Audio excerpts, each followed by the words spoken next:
A visão é do sumo sacerdote. Quando a gente enxerga todos os aspectos da menorá, e o irmão trouxe no vídeo passado, né? A menorá, a gente vê aqueles pontos todos ligados.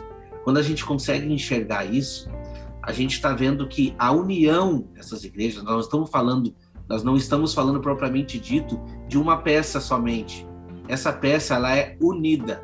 Por isso que eu vejo a importância, meu irmão, de nós entendermos de que não existem muitas religiões. A gente sabe que existe, o que mais tem então, cada esquina a gente encontra uma religião.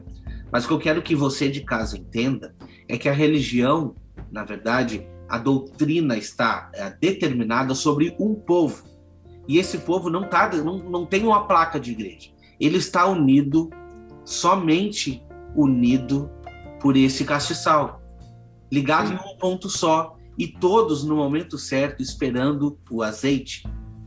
E aí eu não consigo determinar uma denominação, uma placa, para dizer assim, ó, esse é o ponto que está aqui, é correto, que a gente tem que ir. Não, a Igreja de Deus está espalhada nos 4 cantos. A gente entendendo sobre a promessa da unificação das 2 casas de Israel, a gente consegue entender. E analisando um pouco mais esses pontos, a gente vê que existe sim a profecia de unificação dos últimos dias. Por isso a importância de mantermos esse azeite, para mantermos esse castiçal aceso, né? Porque o sumo sacerdote está fazendo essa ligação. Esse que eu gostaria de trazer, eu achei que é pertinente que a gente entenda esses pontos. Realmente. E quando você falou assim de Deus quer usar pessoas comuns como nós, me fez lembrar Tiago, né? Quando ele fez menção de Elias. Elias era um homem comum como nós. E ele fala assim, e ele foi determinado a ponto de orar para que parasse de chover, e o Senhor respondeu à oração dele. Da mesma forma, esse espírito, essa unção derramada sobre o profeta Elias vai acontecer nos últimos dias, e Deus vai usar pessoas comuns, como usou Elias no passado, como eu, como você, posicionados em Deus para serem usados nos últimos dias. E eu vejo essa restauração acontecendo, né? O irmão citou aí a questão das igrejas, das congregações, qual a religião, né? Eu percebo que na restauração de todas as coisas, uma delas é a restauração daquela igreja, né, que foi conduzida pela doutrina dos apóstolos. Então eu percebo assim que as congregações, elas vão mudar, toda essa configuração ela vai mudar. Então vão haver pessoas posicionadas em Deus, naquela determinada região. Então, quando o Senhor usar suas testemunhas nos últimos dias, ele vai chamar a atenção desses servos daquela região. Então, não vai mais ser igreja da congregação A, da congregação B. Não vai mais haver placas de igrejas. Serão servos posicionados na igreja onde eles estão localizados. Assim como nós estamos estudando aqui, aos fiéis de Éfeso, aos fiéis de Tessalônica, aos fiéis de Tiatira, vai haver fiéis em New Jersey, vão haver fiéis em Campo Grande, Mato Grosso do Sul, vão haver fiéis no Rio de Janeiro, e assim vai acontecer nos últimos dias. É dessa forma que eu creio. Amém. Por isso a importância de nos posicionar quando certos assuntos, né, aparecem. Por quê? Porque, na verdade, nós somos seres pensantes. No momento que você se fecha dentro de uma doutrina escatológica de uma certa religião e você não consegue dar ouvido às coisas que estão acontecendo, você perde a sua posição. Você perde aquele azeite próprio que é derramado sobre você. Porque o azeite é derramado sobre pessoas. E igreja, antes de qualquer coisa, não é placa. Igreja sempre foi pessoas. Onde estiver 2 ou 3 reunidos, ali estarei. Ali o Espírito Santo se pronuncia, entende? Quando a pessoa é dedicada, quando a pessoa está fazendo a vontade de Deus. Então, o que o irmão trouxe é muito importante. Por quê? Porque vai acontecer, aí a gente consegue adentrar no Apocalipse 17, quando diz que vai cair essa grande Babilônia, essa confusão religiosa, né? Porque as pessoas vão acordar. As virgens prudentes vão acordar. Elas vão acordar. E se for preciso sair de dentro de uma denominação, vai sair. Como eu também acredito que muitas denominações vão acordar inteiras. Eu acredito sim nisso. E independente da placa, qual instituição vai ser, a gente não sabe, mas o poder de Deus é grandioso. E eu acredito sim que líderes vão acordar e para a verdadeira realidade. Mas também acredito que muitas outras não vão despertar, e as pessoas muito sinceras vão acabar saindo de dentro da denominação porque estão ouvindo a voz do noivo. Exatamente a parábola das 10 virgens. Estão ouvindo, estão recebendo o azeite e estão se mantendo acesos. Conheço as tuas obras e o teu trabalho e a tua paciência, e que não pode sofrer os maus, e puseste à prova os que dizem ser apóstolos e não são, e tu os achaste mentirosos. Olha só, exatamente, já entra um pouco dentro do que a gente falou, né? Acaba entrando um pouquinho dentro do que a gente falou. Por quê? Porque, veja bem, a gente muitas vezes tem medo de se posicionar, mas no momento que a gente enxerga uma verdade acontecendo, esse é o momento de nós nos posicionarmos. Porque o mais importa obedecer a Deus ou a homens? Mais importa obedecer a Deus. Sempre. Então, assim, essa carta, essa mensagem é dada para pessoas individualmente. É individualmente. Que Deus conhece as nossas obras, Ele conhece o nosso trabalho, o nosso labor, a nossa perseverança. E Ele sabe que aquela pessoa, muitas vezes, que está dentro da denominação, não consegue suportar as coisas que estão acontecendo lá dentro. Ela já está enxergando. E no momento certo, Deus está despertando. Assim como já aconteceu comigo, aconteceu com muitos irmãos. Deus está mostrando, olha, esse caminho está errado. Então, esse é o momento de nos posicionarmos ao lado de Cristo, né? Porque se não tomarmos uma decisão, não nos posicionar com determinados assuntos, a gente é só mais um no meio da multidão. Nós não vamos ter azeite para discernir a vontade de Deus nos últimos dias. Verdade. Me fez lembrar, né? Não por força nem por violência, mas pelo meu espírito, profeta Zacarias, né? Capítulo 4. Isso trata das duas testemunhas, que são os dois ungidos, as duas oliveiras. É uma mensagem para cada um de nós, né?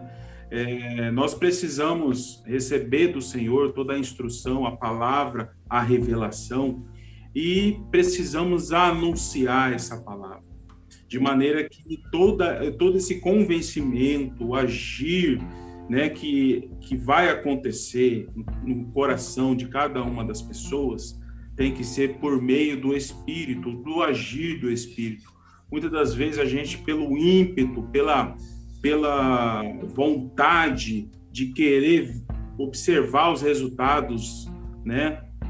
Às vezes agimos de uma maneira mais forçada, né? Queremos debater demais, queremos avançar de uma maneira, né, mais incisiva, e esquecemos que todo o trabalho é por meio do Espírito. Todo trabalho é por meio do Espírito, sim.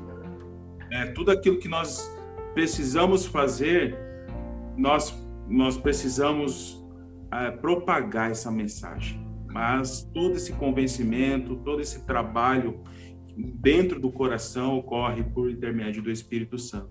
E aí a importância de nós interceder por aqueles que ouvem essa mensagem do Evangelho genuíno, através das nossas orações, né? Não extingais o Espírito, né? 1 Tessalonicenses 5,19.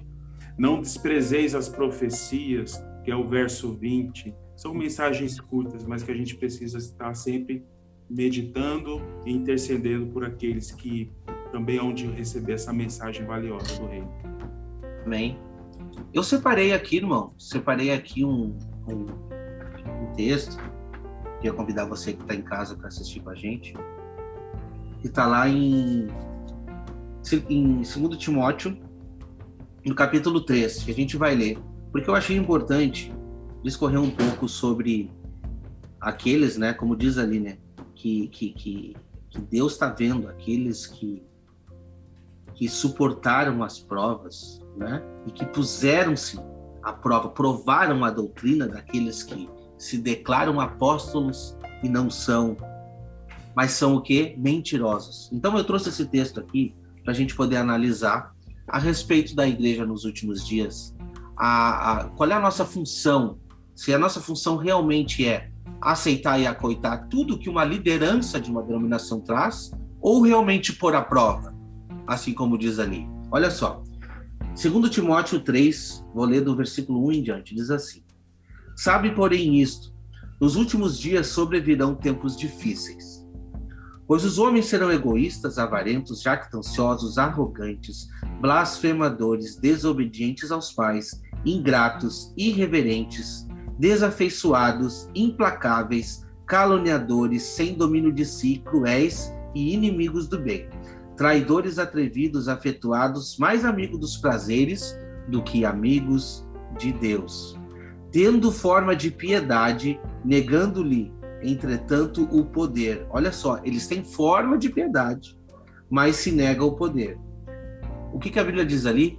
Foge destes, pois entre estes se encontram aqueles que penetram sorrateiramente nas casas e conseguem cativar mulherinhas sobrecarregadas de pecados e conduzidas a várias paixões. Esse versículo aqui, ele é muito espiritual. Quando diz assim, cultivar ou cativar mulherinhas, está falando de igrejas. São pessoas que, eu não tenho entendimento, para mim está tudo certo. Estou fazendo a vontade de Deus porque eu estou debaixo de uma liderança. Então, esses aproveitadores, eles entram na mente das pessoas que não meditam. Por isso a importância de meditar na palavra de Deus. Versículo 7, o que eles fazem? Eles aprendem sempre, mas jamais podem chegar ao conhecimento da verdade. E de modo, porque Janes e Jambres resistiram a Moisés, também esses resistiram à verdade. São homens de todo corrompidos de mente, réprobos quanto à fé. Eles, todavia, não irão avante, porque a sua insensatez será a todos evidente, como também aconteceu com estes. Tem um pouco mais aqui, deixa eu ver. Tu, porém, tens seguidos, a mesma promessa que foi dada ali, presta atenção. Tu, porém, tens seguidos de perto o meu ensino, procedimento, propósito, fé e longanimidade, amor e perseverança. Olha só, perseverança. As minhas perseguições, os meus sofrimentos, quais me aconteceram na Antioquia, Icônio e Listra, que variadas perseguições tenho suportado, de todas, entretanto, me livrou o Senhor. Ora, todos quanto querem viver piedosamente em Cristo Jesus serão perseguidos, mas os homens perversos, impostores, irão de mal a pior, enganando e sendo enganados. Então, a importância de nós estarmos ligados à palavra é fundamental. Porque se nós não estivermos ligados à palavra, a gente não vai conseguir discernir o que é certo e o que é errado. E aí a gente fica assim, livre e disposto a qualquer vento de doutrina.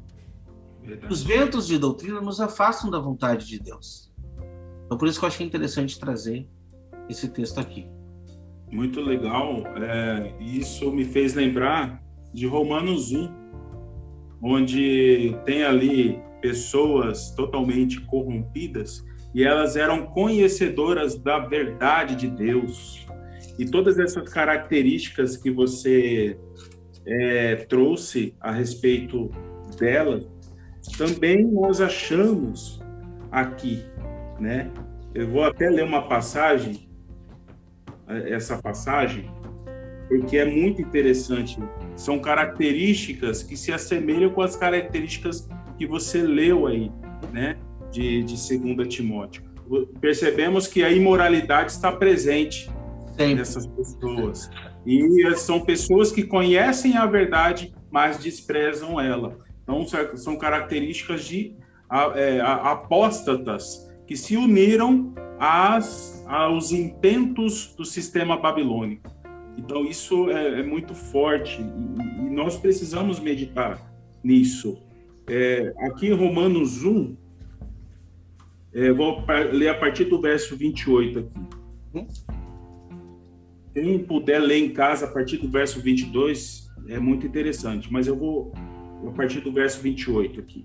E como eles se não importaram de ter conhecimento de Deus, assim Deus os entregou a um sentimento perverso, para fazerem coisas que não convêm, estando cheios de toda iniquidade, prostituição, malícia, avareza, maldade, cheios de inveja, homicídio, contenda, engano, malignidade, sendo murmuradores, detratores, aborrecedores de Deus, injuriadores, soberbos, presunçosos, inventores de males, desobedientes ao pai e mãe, mesmas características, né?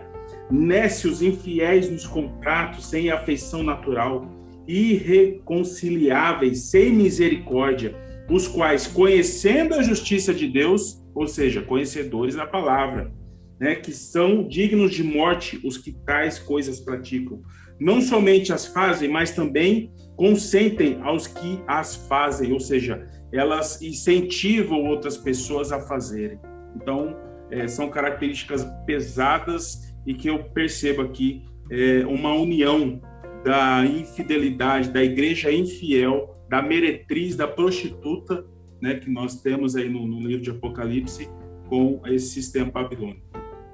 Exatamente, irmão, exatamente. A colocação é perfeita e a gente pode ver isso em todos os outros livros. Paulo, ele sempre trouxe essas advertências. A advertência não está somente em Apocalipse. São advertências feitas às igrejas para que a gente possa estar ligado de que nem tudo que a gente ouve a gente deve absorver simplesmente porque é uma liderança. Não. Temos que estar com as nossas velas acesas. A nossa igreja, a nossa vela tem que estar com azeite para não sermos achados em falta naquele dia, né? Então é muito importante realmente.